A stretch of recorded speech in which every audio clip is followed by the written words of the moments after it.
Cranial binding. Today, if a child is born with a misshaped skull, special measures such as wearing shaping helmets are taken to correct this birth defect. Some ancient cultures, however, would often purposely distort the heads of newborns. Cranial binding, or artificial cranial deformation, is a method of squeezing the skull to alter its growth. Binding is done during infancy since the bones have not fused and the skull is malleable. This technique usually involves rope, cloth, hands, or devices that are placed against the head. Depending on the method of binding, skulls can vary in heights, shapes, and facial features. By restricting the growth of specific areas, other dimensions on the skull and face would experience overgrowth. The shapes of the skulls would affect facial features. For example, for a tall, thin skull, the front, back, and sides of the head were bound to allow for upward growth and restrict growth to the sides.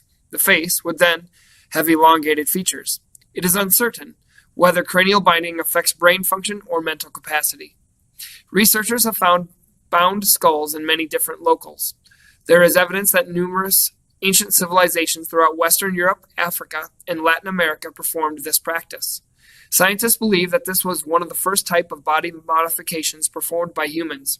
The process was often used for social reasons, such as to identify class or distinguish neighboring societies from one another.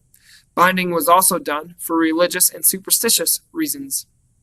Researchers have yet to fully conclude why certain groups performed this practice.